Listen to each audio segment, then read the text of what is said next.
Without a doubt, the last few races have not gone to plan for Ferrari. After a very strong start of the championship from both their racers and their SF75, all of what seemed like a dream, after the terrible seasons in 2020 and 2021, is now turning into a horrible reality once again. If things were not good prior to the Azerbaijan Grand Prix, we've seen that Sainz apparently is losing confidence and been making a lot of mistakes over the last few races. At the same time, Leclerc has not been able to convert his pole positions into wins, mainly due to team failures such as bad strategy calls and reliability issues. He has had 4 consecutive pole positions, none of which have resulted into a victory. And this is the first time in Formula One since 2002. Now that the race in Baku has taken place, the situation has got much worse. What happened last Sunday at the Azerbaijan Grand Prix is a disaster not only for the Scuderia, but also for the championship hopes of the Italian team. Everything got off to a great start at the Baku Street Circuit, with both Scuderia drivers on the mix in all of the practice sessions, and with a very good qualifying as well. This left Leclerc on pole position for a mind-blowing 6th time this season, on what was a magnificent lap, being half a second up on everyone else in a mega middle sector, and Sainz, who was on provisional pole after the first run in Q3, ended up in P4 after a mistake in turn 3 that cost him his second Q3 attempt. With P1 and P4 on the bag, Ferrari had everything to play for on Sunday. However, since the moment the race got underway, things for the Scuderia did not go on to a great start. On the lights out, Leclerc lost the position to Perez into turn 1, locking up, but managing to stay on track ahead of his championship rival Max Verstappen. After a few laps of pressure from the Dutchman, Leclerc held on to P2 for the time being, but had blown away the lead in just a few meters. With Chico on P1, Charles in P2 and Max in P3, the championship stands would have taken a big twist. However, these positions did not last for too long. It was after 9 laps of the race that things started to get really bad for Ferrari. All of a sudden, Carlos Sainz lost his engine around turn 3 and had to abandon the race. After making mistakes in Imola, Australia, and then losing time in the gravel in Spain as well, he scored another DNF this season in the 8th race of the season in Baku. Around turn 3, lap 9 or 10. I don't remember. The hydraulics went, and that was it, Sainz said in the post-race interviews. It's a shame because I was taking a lot of care of my tires in the first 9 laps, opening up a bit of a gap and some fresh air in my tires, and I was about to start my race and start pushing towards the front. And as soon as this happened, the hydraulics went. In spite of his teammate having to retire from the race, Leclerc did take benefit of the situation and used the virtual safety car to pit and change his medium tires for the hard compound. This way, he had strategic advantage over both Red Bulls, who failed to stop under the VSC. Eventually, it was Chico Perez who had to stop first as his tires starting degrading, and he couldn't hold his position to his teammate Verstappen, who had apparently managed his medium compound tires better.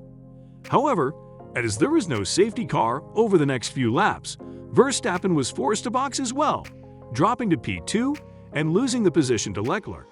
It was a bit of a strategic risk by Red Bull, which ended up not working for them and giving the lead of the race back to the Monegasque.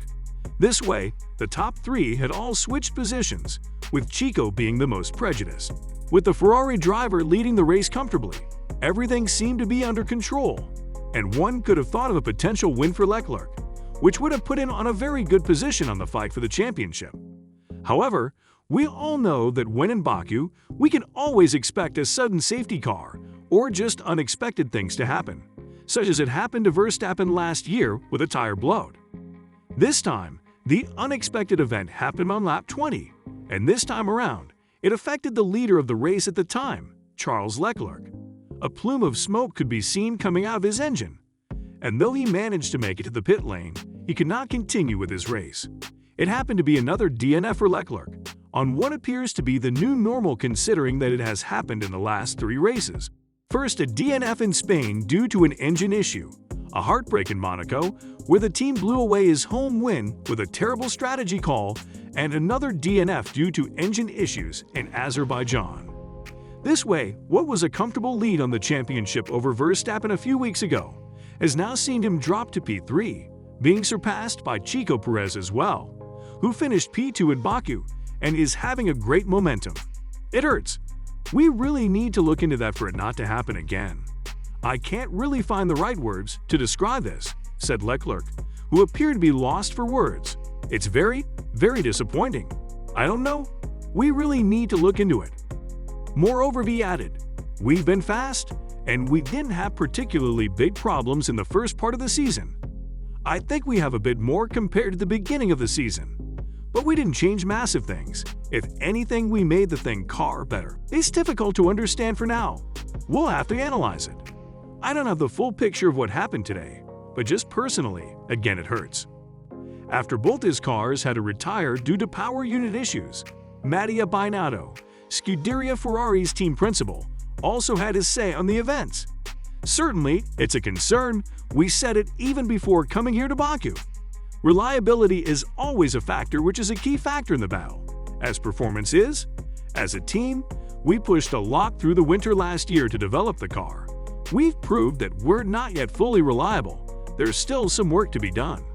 We need to stay patient, analyze, and understand. He also said that they still got no answers to the issues. Just as Carlos Sainz called the team to stick together and mentioned that they will come back stronger, so did Binotto. The team will still be focused, work hard, and try to address the issues to make us stronger for the future. After the unfortunate occurrences with both Ferrari cars in Baku, the Drivers' Championship standings now have a new order. Both Red Bull drivers are on the top, with Verstappen on the lead with 150 points, 21 points ahead of his teammate Sergio Perez, who runs with 129.